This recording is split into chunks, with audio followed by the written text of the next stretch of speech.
Thank you. I'm really happy to be here. My name is Dr. Cynthia Furse. I'm a faculty member, a professor of electrical and computer engineering at the University of Utah, and I wanted to talk to you today about teaching the world changers. The students that you saw in that video are Luke and Payman. They are two electrical engineering students, and they are out to change the world.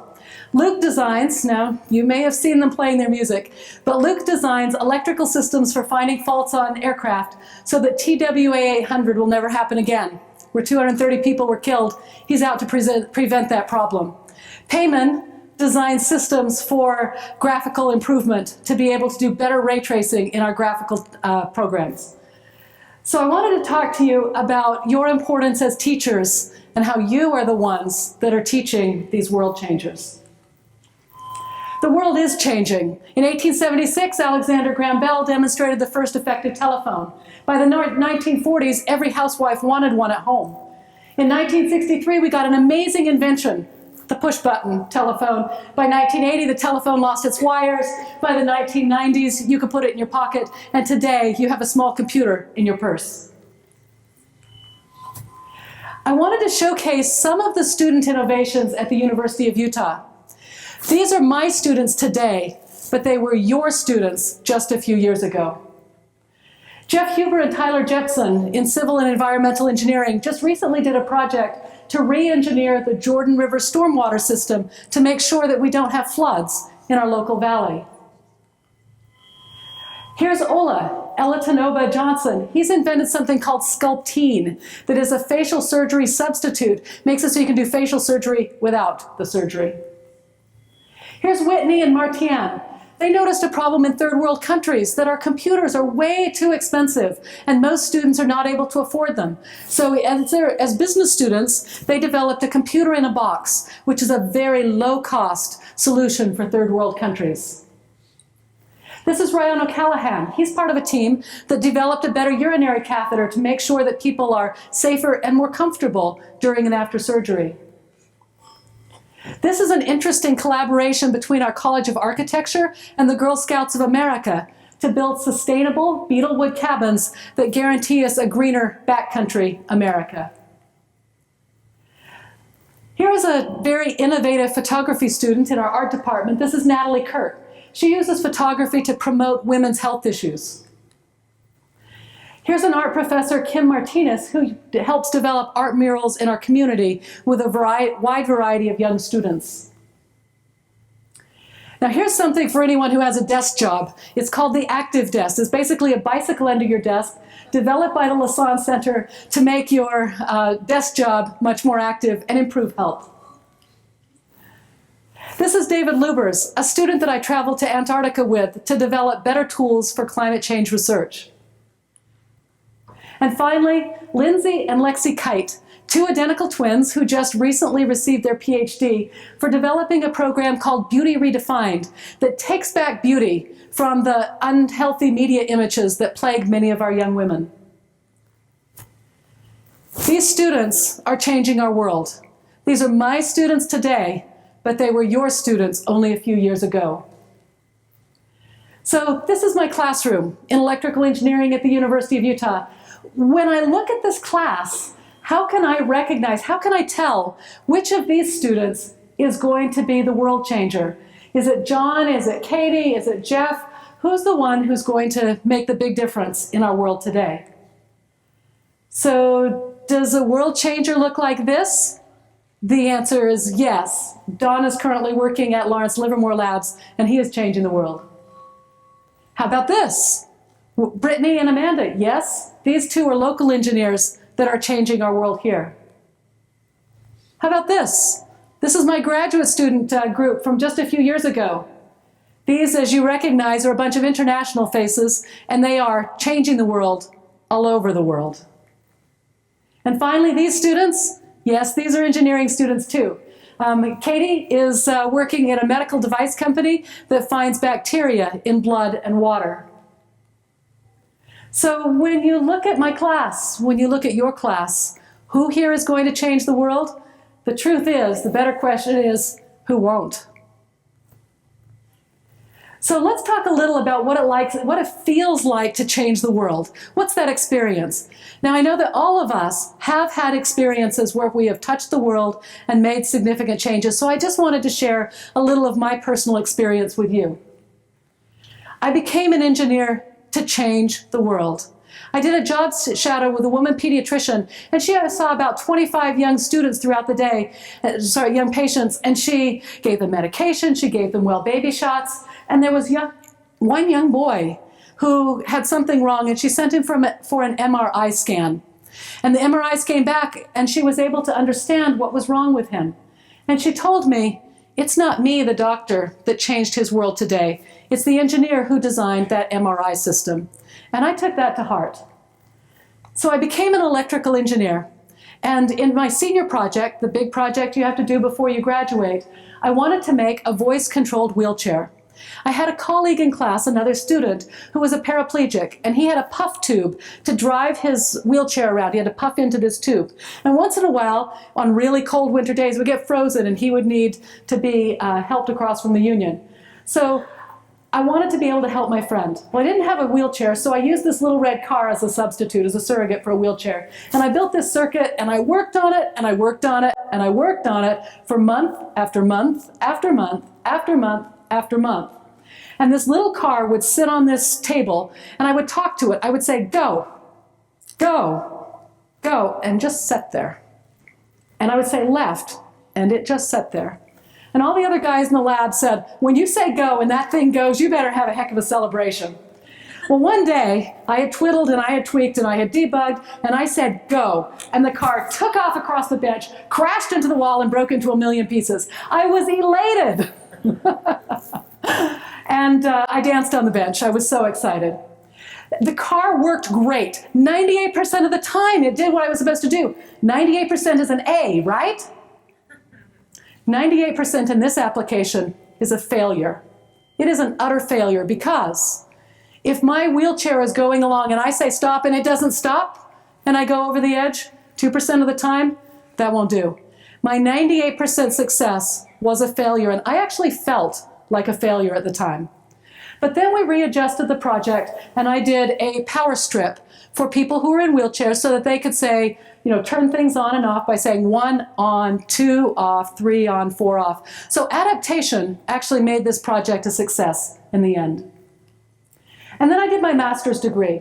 I worked for a company that had some offshore oil drilling platforms. And if you remember the 1980s, this was very sensitive environmentally. So they wanted to be sure that they could get all the oil they could possibly get from those very sensitive environmental platforms. So what we did was they had an oil drill, a pipe down for drilling the oil, and we made big antennas. They were 60 feet long. They were this big around. And you'd put those down into the wells, and you would steer the energy around. You'd steer the power around so that you could heat up the area closest to the well, make the oil more viscous, and be able to bring it out. So that was a very exciting project to be involved in. It was very successful. I was barely 26, 27 years old, and here I was doing a project that was changing the world. But as I was ready to leave that company, they said, we forgot to have you sign this contract when you came in, and we don't want you to take this project away and publish it as your master's degree. This work is going to stay here. This is not your master's after all. I was very upset. I was very distressed. But my professor said, oh, it's all right. And we changed the frequency of this device. So instead of having great big antennas, we raised the frequency and we shrunk the antennas down to very, very small. And then we used them for applications in brain surgery when people were having brain surgery for cancer. The antennas would be put down the pipes that they had to be able to draw the fluid out from the brain after surgery, and they would heat up the area where the brain cancer had been and improve the people's ability to recover from the brain cancer after it had been surgically removed. So I liked the oil project well enough, but I really liked the brain cancer project. And then it was time for my PhD. For my PhD, I did a project related to cell phones. And any of you have cell phones today? Everybody has cell phones today. Just about everybody has cell phones today. Well, in the 1990s, there came a point where it was really questionable if we should have cell phones.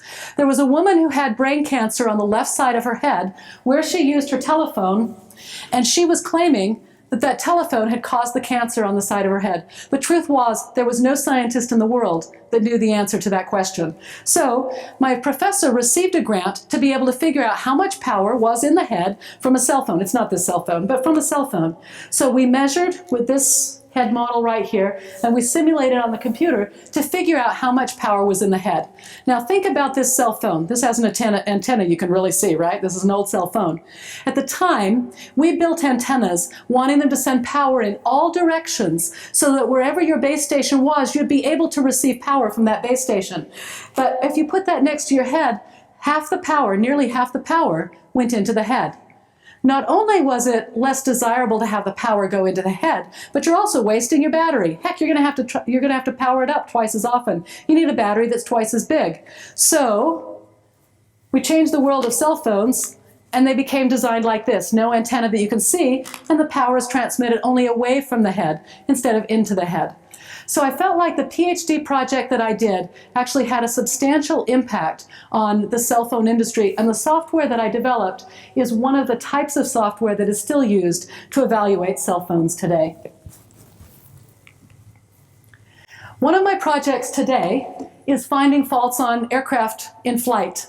When you have a vibrating structure such as an aircraft, and it's got wires in it that may have been there for 20 or 30 years, you can imagine that the vibration is likely to make some of the wires have problems. Perhaps it's going to vibrate against a metal structure and have small short circuits. The goal of this technology is to be able to find those problems before they create the type of in-flight fires that bring planes down, and to be able to keep us all safer while we're in the air.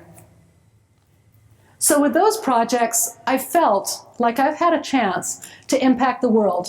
I've had a chance to make small engineering changes, or big ones, that have had an impact on many aspects of technology. But what about that MRI? That's what got me here in the first place. This is Rob Merrill, one of my students, and we developed a special type of MRI that is able to focus the power on the optic nerve. So instead of seeing the entire head, if you want to see the optic nerve for someone who has degenerative vision, you only need to see that one part. You might as well focus all of your imaging power on that one area of the head. So here is Rob in his MRI mask. Now, I may have had some ability to change the world, but I haven't done this alone. These are two teachers who changed my world. One is Mr. Gray. He was the shop teacher at Logan Junior High, and I was the first girl ever to take shop in Logan. He had never had a girl in his shop class, and we talked about it in advance, and he said, "It will be hard, but I think you can do it." And that message has stuck with me to today. The other significant teacher was Mr. Bradford, my physics teacher at Logan High School. And I was the little shy girl in the back of the classroom. I didn't raise my hand and ask questions. I mostly tried to fit into the woodwork and not be seen. But Mr. Bradford noticed me, and he talked to me, and he said, "Cindy, have you thought about engineering? I think you'd be a perfect engineer." And I said, "What's engineering?" He changed my life.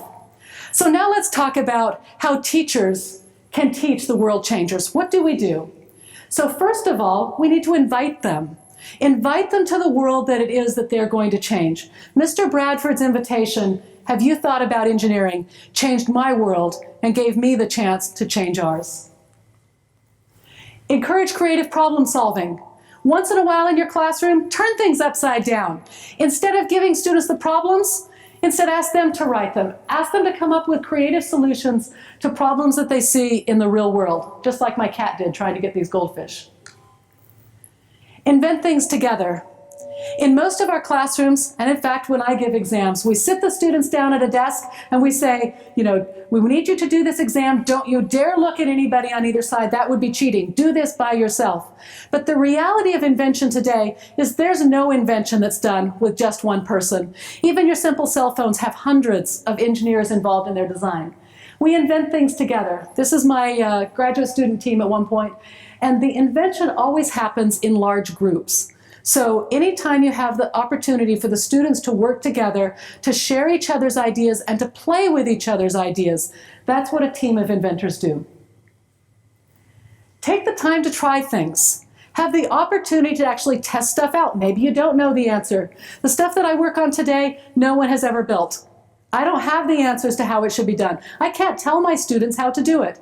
We just have to take the time to try a few ideas and see what happens, and most of them fail. Failure is one of the key tools to invention, to innovation, and changing the world. You've heard it said that necessity is the mother of invention. The translation of that is, everything I've tried, all those great ideas I've already tried, they all failed. I need one more good idea, and that will be the inventive success. Failure is a very important tool. Teach your students to use failure as a path to success. Work towards greatness. Einstein said, science is 1% inspiration and 90% perspiration. From my experience, he underestimated the perspiration. Mr. Gray's comment, "It will be hard, but you can do it," is actually a very important message for students. It's been a very important message for me. When we do this real work, it does take the math. It is hard work. And I often felt initially that it was only hard for me. I couldn't see how hard it was for everyone else. I couldn't see how hard they were working, and I couldn't see when they were discouraged. So to know that message, that it's hard for everyone, is actually a very important message to share with our students. Let's not sugarcoat it. Let's not pretend this stuff is easy. Tell them the reality, it's tough, but then have the faith that they can do it. And then celebrate success. When that car runs off the bench and runs into the wall and crashes into a million pieces, celebrate. Every little success, every one of these student thesis projects was a small step towards the large wiring evaluation project that I did. Every single one of those. It took a lot of small steps to make that greatness, and we celebrated every one of them. So I want to thank you as teachers, because the students that you are teaching today are the ones that I will teach just a few years from now, and then those are the students that are going on to change the world. You, the teachers, are teaching the world changers, and for that I am very grateful. Thank you very much.